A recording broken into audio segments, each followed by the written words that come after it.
오늘부터 우리가 이 룻기를 함께 살펴보려고 하는데, 우리가 흔히 룻기를 생각하면 룻과 보아스라고 하는 이 두 남녀의 사랑 이야기로 생각하고는 합니다. 그런데 룻기가 그렇게 단순한 책이 아닙니다.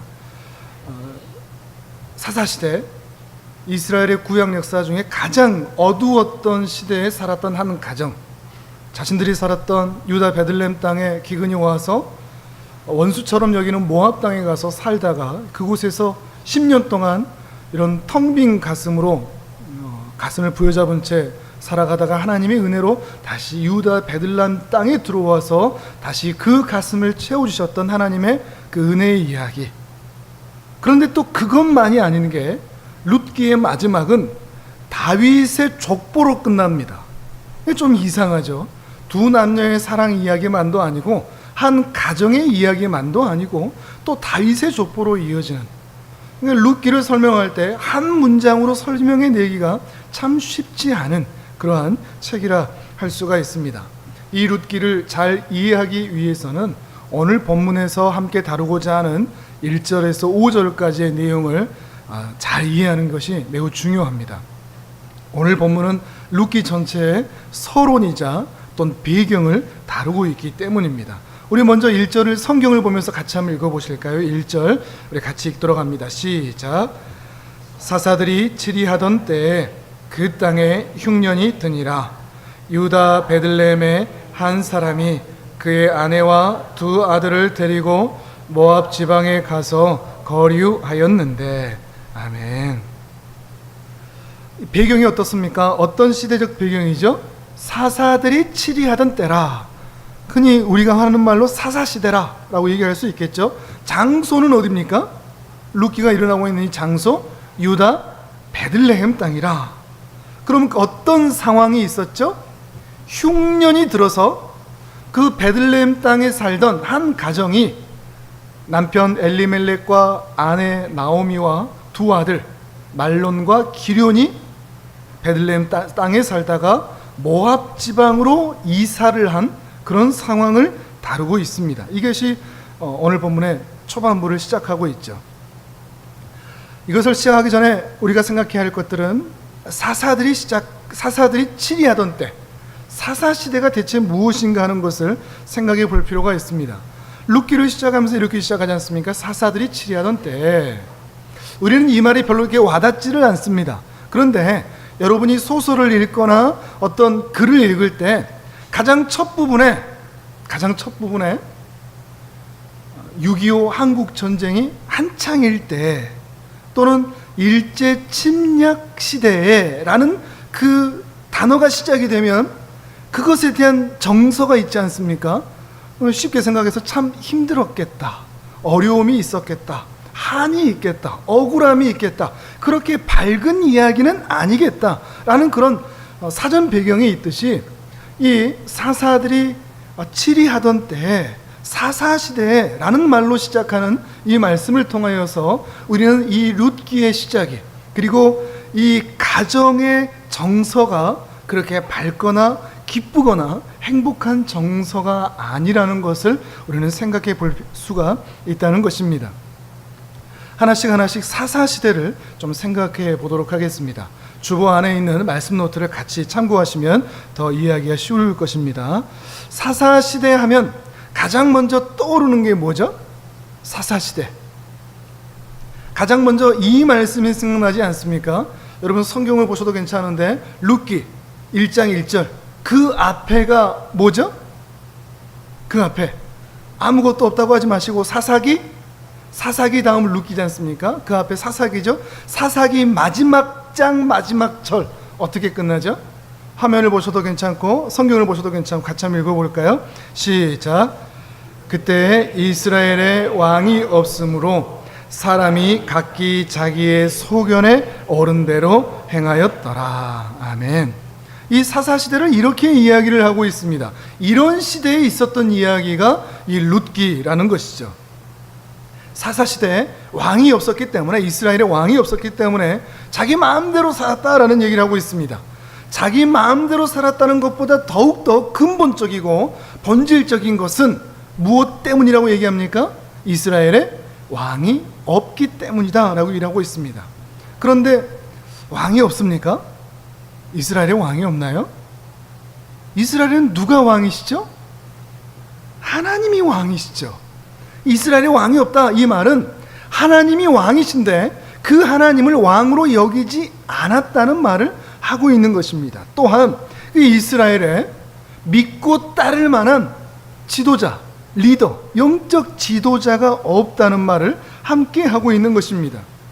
여호수아서를 보면 가장 먼저 여호수아 초반부에 1장에 보면 모세가 죽었다, 그 다음에 여호수아가 준비됐다 라는 말로 여호수아서가 시작되는데, 그 다음인 사사기는 가장 먼저 여호수아가 죽었다, 그 다음 리더에 대한 소개가 없습니다.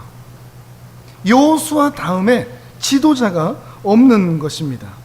리더가 없다는 것, 이스라엘에 믿고 따를 만한 왕이 없다는 것, 그것이 이스라엘 역사에 매우 엄중한 현실로 나타나게 됩니다. 조금 긴 설명인데 이스라엘에 왕이 없었다, 믿고 따를 만한 지도자가 없었다, 이것이 어떤 의미인지 말씀을 드리도록 하겠습니다. 여호수아가 죽은 이후에 이제 사사기 1장으로 우리가 함께 돌아가 보면, 사사기 처음에 그래도 이스라엘 사람들은 하나님께 물어가면서 이스라엘 정복을, 가나안 정복을 해 나가기 시작합니다. 우리 화면을 보면서 사사기 1장 1절을 같이 한번 읽어보실까요? 함께 읽습니다. 시작.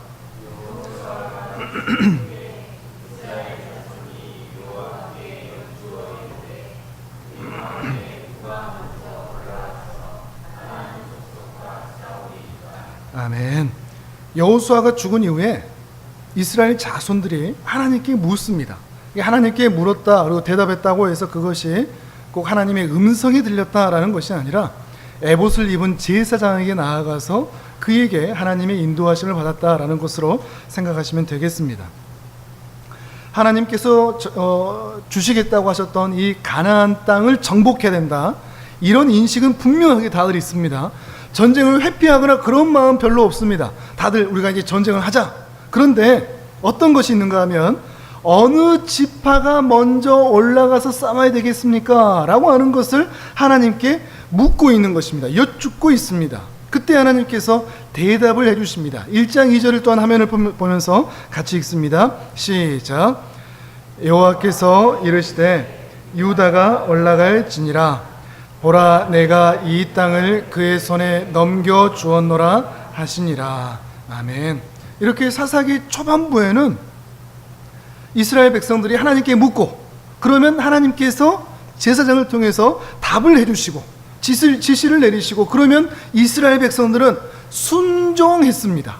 따랐습니다. 올라가 쳐라, 내가 그 땅을 줄 것이니 너희는 취하라. 그러면 전쟁하러 실제로 갔습니다.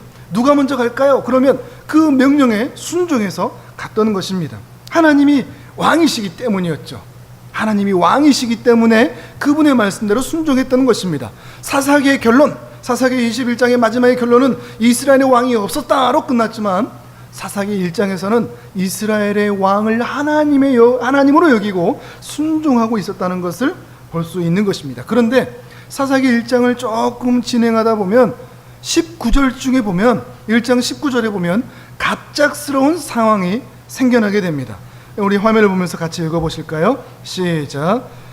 여호와께서 유다와 함께 계셨으므로 그가 산지 주민을 쫓아내었으나 골짜기의 주민들은 철병거가 있으므로 그들을 쫓아내지 못하였으며. 아멘. 그래도 이전까지는 하나님께서 가나안 땅 정복하라고 하셨으니까 순종하는 마음으로 그냥 갔습니다. 그런데 어느 순간 철병거를 보게 됩니다. 가나안 땅 사람들을 보니까 강력한 무기를 가지고 있는 것을 보게 되는 것입니다. 그러니 이스라엘 사람들이 그 철병거 때문에 더 이상 전쟁을 하지 못하는 겁니다. 이전에는 하나님 때문에 전쟁을 치렀고 승리했습니다. 그런데 이제는 철병거 때문에 전쟁을 하지 않고 중단하고 있는 것입니다. 그 전에 이 가나안 땅을 점령할 때에도 이스라엘이 무기가 좋았거나 어떤 병력이 많았거나 그러지 않았습니다. 그냥 하나님께서 가라 그러면 그냥 신비하게 그 땅들이 우리 땅이 되었습니다. 하나님을 향한 믿음으로 나갔죠. 그런데 어느 순간 이스라엘 백성들 가운데 이 철병거가 보이기 시작한 것입니다. 그러면서 그 땅들을 점령하지 않기 시작하는 것입니다. 어떤 의미겠습니까? 단순하게 전쟁을 하지 않았다 이런 정도가 아니라 이제 이스라엘의 기준이 바뀌어버렸다는 것입니다. 더 이상 하나님의 명령, 하나님의 뜻, 이것을 행동의 기준으로 삼지 않고 눈에 보이는 상황, 내가 경험하게 될 그런 환경, 이런 것들을 먼저 생각하게 되었다는 것입니다. 하나님께서 말씀하십니다. 올라가서 쳐라! 이스라엘 백성들이 말합니다. 못합니다. 아니 왜? 철병거가 있잖아요 라고 얘기를 하고 있는 겁니다. 내가 이야기하잖아. 올라가 치라고. 내가 그들을 취하게 할 것이라고. 그 산지를 너희의 땅이 되게 할 것이라고. 올라가 쳐라. 근데 더 이상 이스라엘 백성들이 하나님의 말씀대로 순종하지 않고 철병거 저게 있는데 우리가 어떻게 하느냐라는 생각을 하게 되었다는 말입니다. 이제 이스라엘의 기준이 바뀌어버린 겁니다. 더 이상 하나님의 말씀이 기준이 되지 않고 있는 것입니다. 이웃을 사랑해라. 이웃을 너희 자신처럼 사랑해라. 못합니다. 저 왼수를 우리가 어떻게 사랑합니까?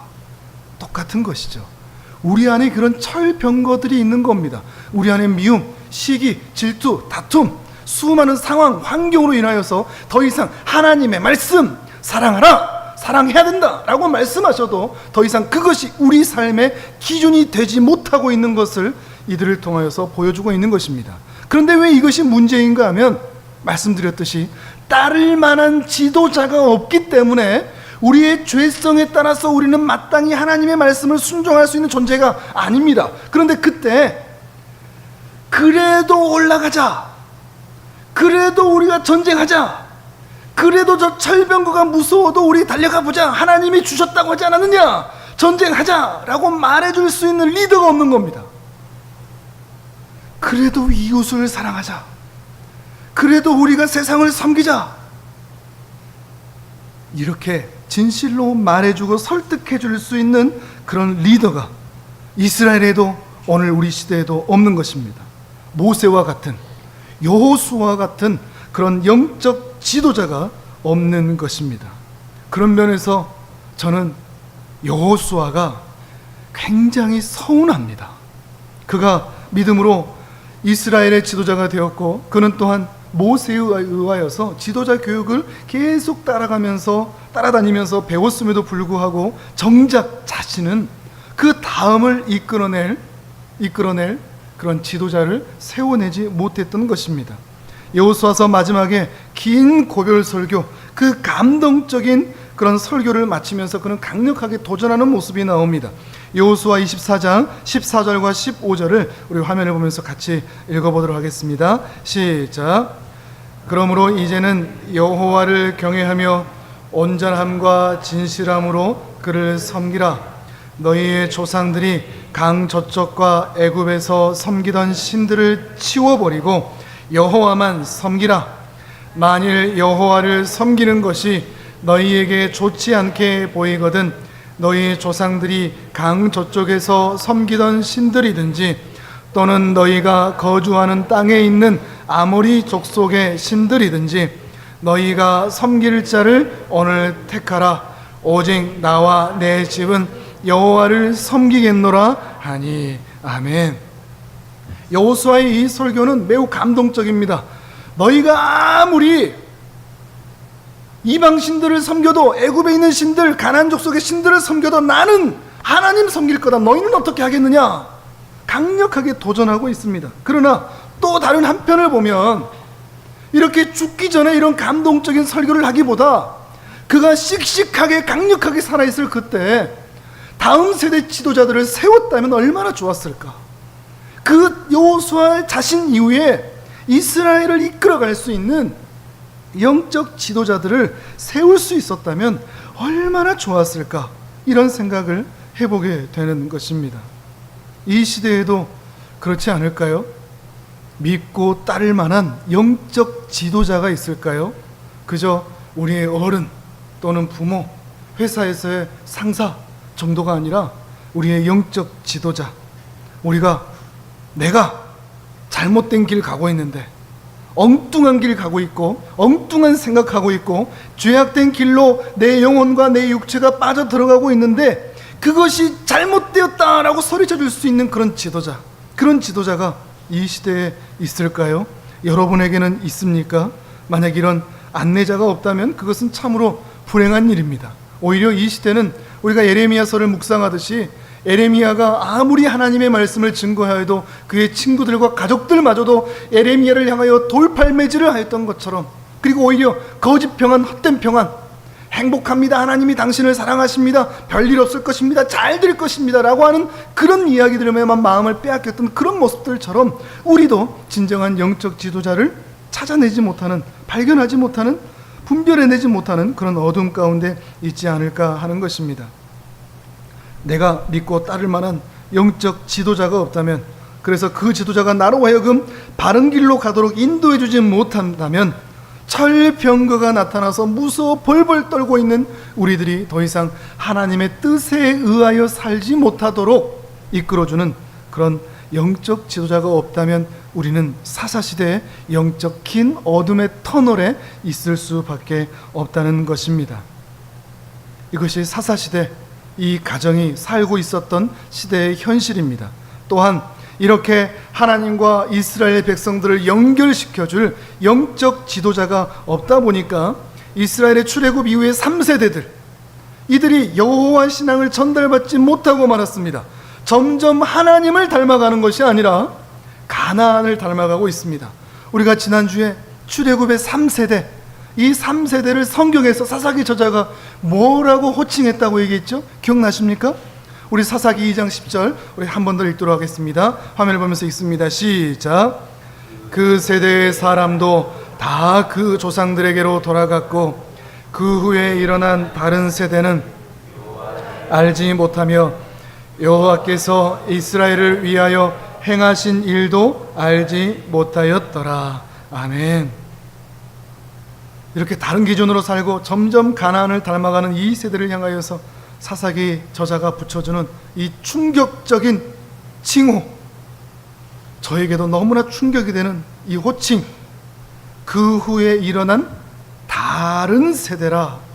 분명히 시간적으로도 혈통적으로도 다 세대가 맞는데 신앙적으로나 영적으로나 여호수아 세대와는 완전히 단절이 되어버린 전혀 다른 세대가 되었다는 것을 말하고 있는 것입니다. 여호와 하나님을 믿고 따르는 신앙이 세대와 세대 사이에 전수되지 못하고 전달되지 못하고 아예 단절이 되어버린 세대라는 의미입니다. 출애굽 1세대, 그들은 하나님의 그 놀라우신 능력과 사랑을 경험했었습니다. 만나와 메추라기를 직접 먹었습니다. 또한 기름기둥을 통하여서 하나님의 보호하심을 경험했던 사람들입니다. 그러나 출애굽 2세대, 광야에 들어왔었던 여호수아와 함께 정복전쟁을 치루었던 그 사람들, 그들은 전쟁하기에 바빴습니다. 전쟁에 그쳐져 가자 이들은 정착하기에 바빴습니다. 여호수아서의 큰 줄기는 두 가지라고 그랬죠. 정복, 정착. 정복과 정착하기에 바빴습니다. 삶의 터전을 바로잡고 자자손손 먹고 사는 것을 위해서, 기업을 일구기 위해서 바빴습니다. 그러나 이들은 하나님에 대한 신앙이 아닌, 여호와 신앙이 아닌 자신의 먹고 사는 것에 마음을 빼앗겼던 세대들인 것입니다.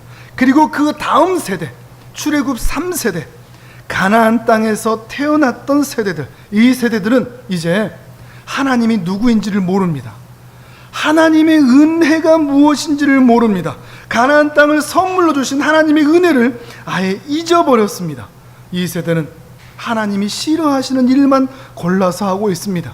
이들에겐 하나님이 너무나 먼 분입니다. 차라리 그들이 태어났던 땅에 있었던 바알과 아세라, 그모스, 또 몰렉 같은 신들이 훨씬 더 능력이 있어 보입니다. 이게 훨씬 유행 같습니다. 새로운 아이템 같습니다. 새로운 아이콘입니다. 오히려 여호와 하나님은 구시대 우리 할아버지 할머니들의 신앙에 믿는 하나님 같지, 우리 젊은 세대들이 오히려 믿어야 될 신들은 바알과 아세라, 이것이 더 맞다고 여겨지는 것입니다. 또 다른 신처럼만 하나님을 믿고 있는 이 세대였던 것입니다. 그러니 이들은 혈통으로는 다음 세대였지만 신앙으로는 다른 세대가 되어버린 것입니다. 왜 출애굽 3세대가 이렇게 되어버렸다고요? 출애굽 1세대와 2세대가 너무 바빴기 때문입니다. 정복하느라, 전쟁하느라, 정착하느라 너무 바빴기 때문입니다. 가나안 땅을 주신 이가 하나님이시기 때문에 가나안 땅에서 살게 하실 이도 하나님이시라는 믿음으로 살았어야 되는데, 그 땅에서 행복하고 즐겁게 살기 위해서 전쟁을 해야 된다, 그리고 정착해야 된다, 땅을 일구고 또 경작을 해서 돈을 벌어야 된다, 어떻게든 자리를 잡아야 된다, 이런 생각들 때문에 자녀 세대에게 하나님에 대해서, 하나님의 그 구원의 스토리에 대해서 이야기해 주지를 못했다는 것입니다. 너무 바빴습니다. 지금 우리 세대도 그렇지 않을까요? 너무 바쁩니다. 부모들이 너무 바쁩니다. 그래서 잠시 멈춰서서 하나님이 어떤 분이신지, 우리 가정에 하나님의 은혜가 어떻게 임하고 있는지를 생각해 볼 그런 여유가 없습니다. 우리 사복음서 이 짧은 책, 이 작은 책 하나 드렸지만 이거를 딱 붙잡고 오늘 하루 내가 이걸 한번 읽어봐야지, 이런 생각을 가질 수가 없습니다. 잠도 자야 되고 TV도 봐야 되고 드라마도 봐야 되고 영화도 가야 되고 놀러도 가야 되고 먹기도 해야 되고 할 것이 너무나 많습니다. 그 말은 사단이 우리로 하여금 하나님에 대해서 생각하지 못하도록 너무나 바쁘도록 만들어낸다는 것입니다. 아무것도 하지 않은데 바쁩니다. 마음이 분주합니다. 우리가 지금 그런 세대에 살아가고 있습니다. 그러니 우리 자녀들에게서 하나님의 구원의 스토리가 흘러내려가기가 너무나 어려운 것입니다. 이들에게 하나님은 구식의 하나님일 뿐입니다. 오히려 이 시대의 하나님은 게임이고 인터넷이고 돈이고 성공입니다. 그것들을 더 사랑하고 그것들을 얻기 위해서 살아갈 뿐이라는 것입니다. 하나님을 위해 산다는 것이 무엇인지, 하나님을 영광을 위해 산다는 것이 무엇인지, 이것이 가장 중요한 인생의 목표가 전혀 되지 못하고 있다는 것입니다. 그러다 보니 이 시대의 사람들도 하나님 앞에 나와 기도한다는 것이 다 그런 것들 뿐입니다. 간절하게 기도하죠. 주님, 사업이 성공하게 해주세요. 주님, 우리 자식들 좀 잘 되게 해주세요. 눈물로 기도합니다. 그러나 하나님과 가까워지는 것을 위해서 간절히 소망하지 않습니다. 우리 주님의 은혜가 무엇인지, 내 영혼을 살리신 하나님의 은혜가 얼마나 크고 십자가에서 우리를 구원하신 그 구원의 은혜가 얼마나 큰지, 그것을 가지고 기도하고 통곡하지를 못합니다. 통곡하는 이유는 사업이 실패했을 때, 잘 안 될 때, 내 생각대로 되지 않을 때, 연애가 내 맘대로 되지 않고 결혼생활이 내 맘대로 되지 않고 자식대로 내 맘대로 크지 않을 때, 그때 하나님 앞에 통곡합니다. 웁니다. 그러나 그것이 신앙의 전부라고 생각합니다. 예수 그리스도의 은혜로 말미암은 그 십자가의 은혜, 그것 때문에 통곡해 보지를 못하는 것입니다. 그리고 내가 죄인인데 그 죄인인 우리를 구원하신 그 주님 앞에 진심 어린 회개, 돌이키는 통곡, 이것이 사라져버린 것입니다. 어려운 문제 좀 해결해달라고 하나님께 통곡하고 매달리기는 하지만 하나님과 진심 어린 교제를 나눠본 적이 없는 그런 세대, 너무나 바쁜 세대, 그 세대가 바로 사사시대였고 오늘 우리의 세대인 것입니다. 또한 하나님을 향한 신앙이 단절되고 세상을 닮아가는 세대이다 보니까 이제 더 이상 이들은 가나안 족속과 전쟁을 할 이유가 사라져버렸습니다. 가나안 족속과 친해져야지 왜 저들과 전쟁하느냐라는 것입니다. 그러나 아직 전쟁을 끝내면 안 됩니다. 왜냐하면 하나님께서는 이 가나안 땅을 점령하라, 저들을 쫓아내라, 진멸하라 하셨기 때문입니다. 하나님의 명령을 더 이상 듣지를 않습니다. 왜냐하면 피 튀기는 전쟁, 전쟁하는 것은 알지 않습니까? 전쟁하려면 1년 365일 긴장해야 됩니다. 죽고 죽이는 싸움의 연속이 되어야 됩니다. 그런데 더 이상 그걸 하고 싶지 않은 겁니다. 신앙을 지키기 위해서, 하나님의 나라를 지키기 위해서 더 이상 전쟁할 수 없는 세대가 되어져 버린 것입니다. 우리도 그렇습니다. 우리 안에 가나안 족속들이 있습니다. 우리에게도 여전히 있습니다. 그들이 또아리를 들고 있습니다. 우리가 몰아내야 할 우상들이 우리 마음 가운데 있습니다. 돈을 사랑하는 마음, 미워하고 시기하는 그런 마음들, 그런데 그런 것들과 교묘하게 공존하고 있습니다. 몰아내야 됩니다. 우리가 하나님의 뜻에 맞지 않는 것은 결코 가서도 안 되고 보아서도 안 되고 행해서도 안 됩니다. 그러나 우리 마음 가운데 공존을 시킵니다. 적당히. 하나님이 나를 다 용서해 주셨잖아. 하나님이 나를 구원하신다고 하셨잖아. 이 정도는 괜찮지. 예배에서 멀어지고 하나님의 은혜에서 멀어지고 적당히 구원받은 자로 천국 갈 수 있는 정도로만 살면 되지 라고 하는 영적 전쟁에 그쳐버린 시대에 우리가 살아가고 있는 것입니다. 그 사사시대도 오늘 우리가 살아가는 이 시대도 그런 것입니다.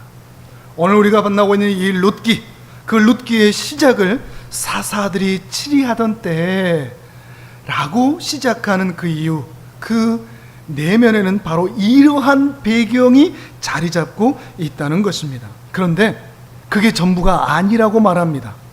룻기 1장 1절에 사사들이 치리하던 때 그 다음에 뭐라고 이어지고 있습니까? 그 땅에 흉년이 들었다라는 이야기를 덧붙이고 있습니다. 여기에서 흉년은 극심한 흉년을 말합니다. 처절한 흉년. 풍년이 몇 년 들었다가 올해는 별로 경작이 좋지 않은데 이 정도의 흉년이 아니라 견딜 수 없는 그런 흉년을 말하는 것이죠. 조금 더 우리가 이해하기 쉬운 단어로 하면 기근에 가깝습니다. 기근. 우리가 가끔씩 미디어나 또 아프리카나 또 이런 곳들을 보면 땅과 이 농과 밭이 막 갈라지고 저수지가 아예 메말라 붙고 또 아이들의 사진 같은 거 보면 이렇게 막 삐쩍 말라 있는 그런 모습들을 보지 않습니까? 바로 그런 현실이라는 겁니다. 유다 땅 베들레헴에 처절한 기근이 들었다라고 하는 것입니다. 아브라함도 기근이 들어서 애굽 땅으로 내려갈 수밖에 없었듯이 그 정도의 기근이 유다 땅에 들었다는 것입니다. 그런데 이스라엘 땅에 기근이 들었다라는 이야기는 단순히 현상적인 이야기만이 아닙니다. 이스라엘 땅에 있어서 기근이라는 이야기는 영적인 의미가 훨씬 더 강합니다. 왜냐하면 이스라엘의 논과 밭을 천수답이라고 부릅니다. 하늘에서 물이 내려야 그 논과 밭에 농사를 할 수 있는, 경작을 할 수 있는 그런 땅이기 때문입니다. 천수답. 이스라엘은 모두 천수답입니다. 하나님께서 비를 내려주셔야지만이 농가 밭에 경작을 할 수 있는 땅인 것입니다. 그러니 이스라엘의 흉년이 들었다, 이 의미는 어떤 의미이겠습니까? 하늘에서 비가 그쳤다 정도가 아니라 하나님께서 그 은혜를 내리기를 중단하셨다라는 의미가 되는 것입니다. 하나님께서는 이스라엘이 순종하면 하늘에서 비를 내리셔서 그 땅에 풍년이 들게 하셨고, 이스라엘이 불순종하면 가뭄을 주시면서 이스라엘이 늘 순종의 자리로 나아올 수 있도록 훈련하는 도구로 사용하셨다는 것입니다. 그러므로 사사들이 치리하던 때 이 땅에 흉년이 들었다라는 이 말은 어떤 의미이겠습니까?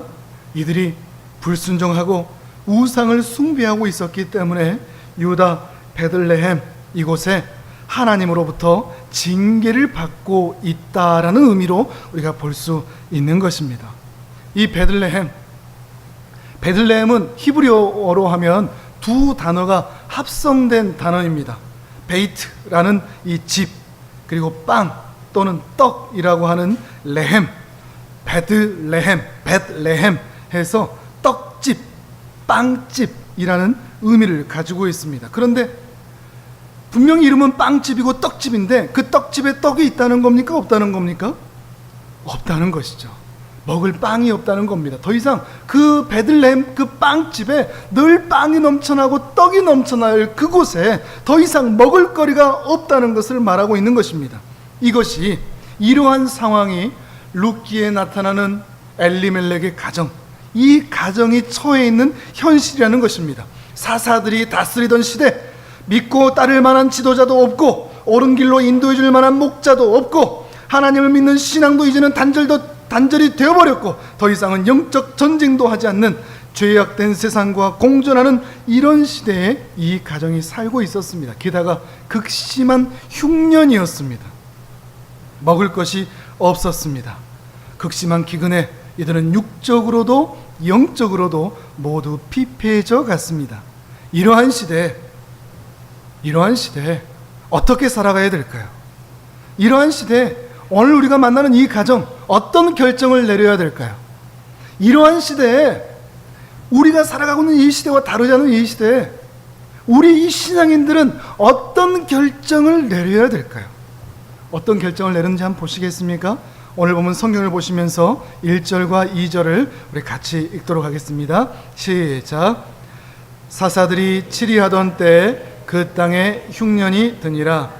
유다 베들레헴에 한 사람이 그의 아내와 두 아들을 데리고 모압 지방에 가서 거류하였는데 그 사람의 이름은 엘리멜렉이요 그 아내의 이름은 나오미요 그 두 아들의 이름은 말론과 기륜이니 유다 베들레헴 에브라 사람들이더라. 그들이 모압 지방에 들어가서 거기 살더니. 아멘. 이 가족이 결심을 합니다. 이제 못 살겠다. 유다 베들레헴을 떠나자. 그리고 살기 좋은 저 모압 지역으로 이사를 가자. 하지만 단순히 이사를 간 정도가 아닙니다. 왜냐하면 이 유다 땅, 이 베들레헴 땅, 이 가나안 땅은 하나님께서 이스라엘에게 허락하신 약속의 땅이기 때문에 그렇습니다. 하나님의 은혜가 있는 땅입니다.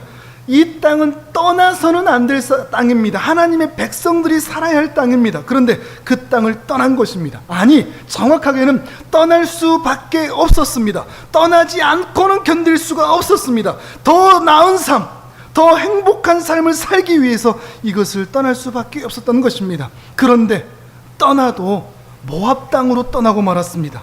모압은 하나님께서 저주하시는 족속이었습니다. 저들을 결코 이스라엘 총에 들이지 마라. 그 아버지와 그 딸들이 못된 짓을 해서 낳은 자손들, 그들이 바로 모압 족속이기 때문입니다. 하나님께서 교류를 금하셨던 족속입니다. 그런데 먹고 살고자 이들이 모압 땅으로 떠나는 것입니다. 사사들이 치리하던 곳, 그리고 영적인 흉년으로 심각한 기근이 들었던 곳, 그곳이 바로 베들레헴이었습니다. 그리고 그곳을 견디지 못해서 베들레헴을 떠났던 사람들, 이것이 어떤 의미겠습니까? 아프고 슬픈 이야기지만 어쩌면 빵집에 빵이 없는 이 베들레헴의 이 모습이 바로 우리 모습 아니겠습니까? 교회인 우리들, 떡이, 빵이 넘쳐나야 할 우리의 마음에 극심한 흉년이 들어있는 우리 자신의 모습이고 우리네 교회의 모습일 수도 있다는 것입니다. 그리고 이 약속의 땅을 떠나서 이방 땅으로 떠나가듯이 오늘날 수많은 하나님의 자녀들이 교회에 더 이상 먹을 게 없다. 그래서 교회를 떠나 세상에 정착하고 살아가고 있는지도 모르겠습니다. 실제로 많은 사람들이 교회를 떠납니다.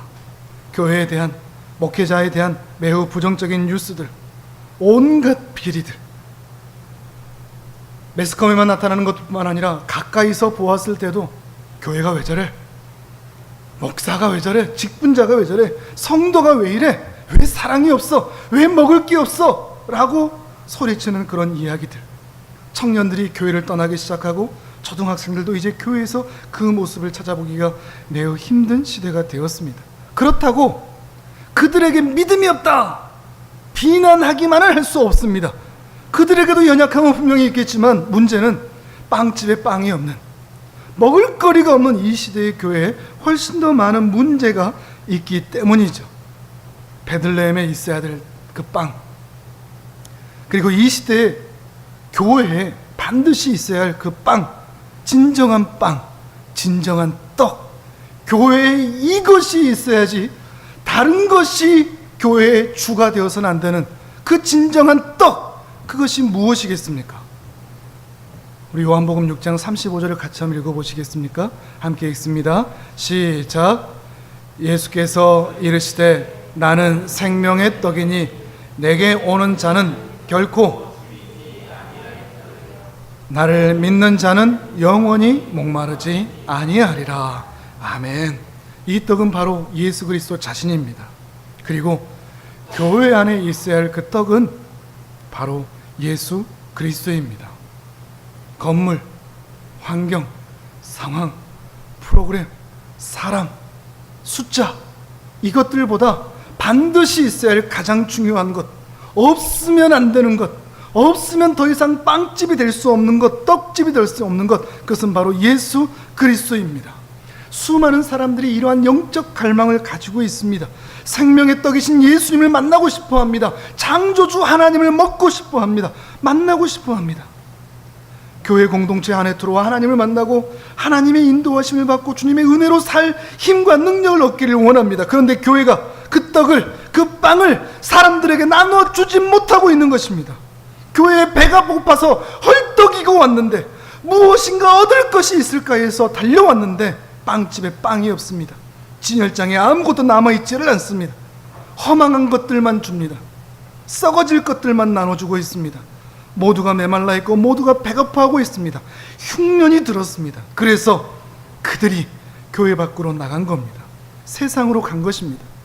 산으로 가면, 바다로 가면, 성공하면, 돈을 많이 벌면, 인터넷을 하면, 게임을 하면, 술을 마시면, 유흥에 맡기면 뭔가 배고픔이 해결되지 않을까, 이런 마음으로 세상으로 나간 것입니다.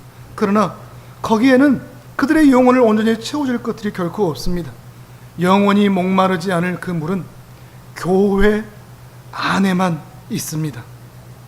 이 가정도 그랬습니다. 이 엘리멜렉의 가정도 그랬습니다. 무려 10년 동안이나 모압 땅에서 살았습니다. 근데 거기서 남편도 잃고 두 아들도 잃었습니다. 이것은 세상에서는 결코 영원히 우리의 가슴을 채워줄 수 있는 그 먹고 마실 것이 없다는 것을 보여주고 있는 것입니다. 오히려 허망하다는 것을 보여주고 있는 것입니다. 하나님의 백성들이 교회를 떠나는 이 안타까운 현실이 어떻게 하면 멈출 수 있을까요?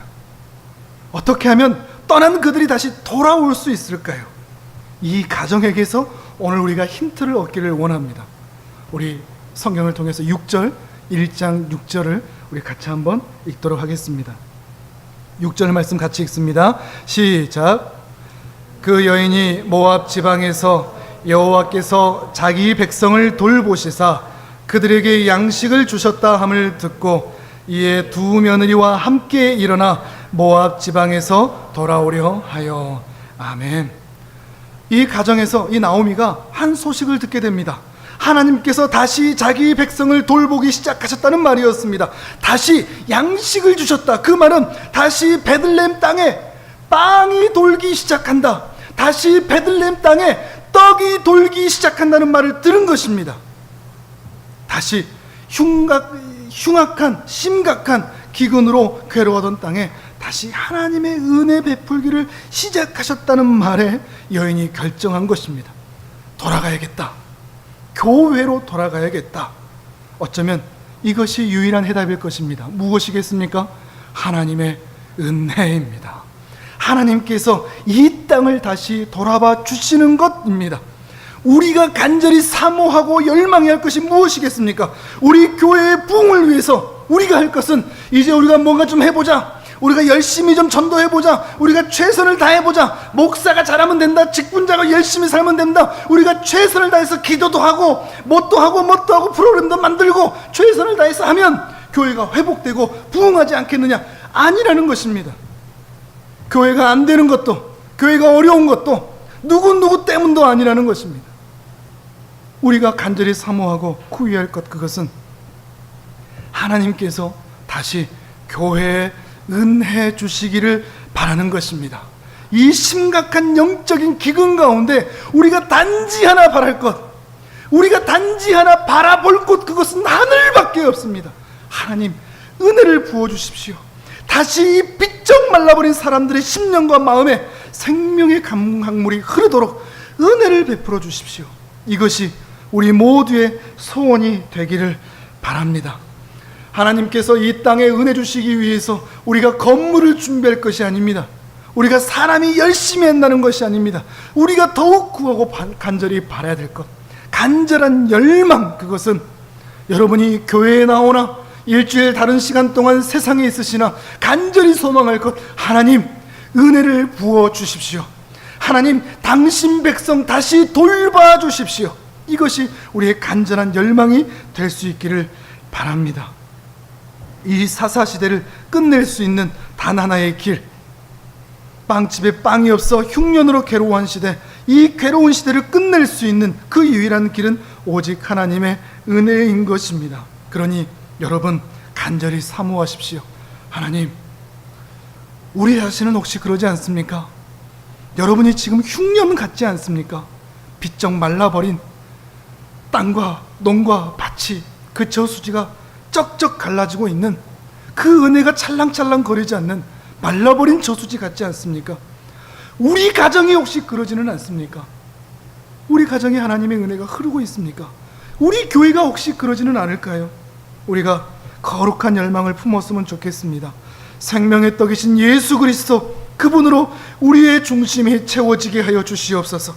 예수 그리스도의 말씀만 전해지는 교회와 광단이 되게 하여 주시옵소서. 예수 그리스도의 놀라운 사랑과 은혜가 나타나는 교회와 우리의 가정과 나의 삶이 되게 하여 주시옵소서. 이러한 열망을 가지시고 한 주간도 그 은혜를 간절히 소망하면서 그 은혜로 살아가시는, 말라버린 심령이 아니라 하나님의 은혜로 사는 복된 삶이 되시기를 주님의 이름으로 축복합니다. 아멘.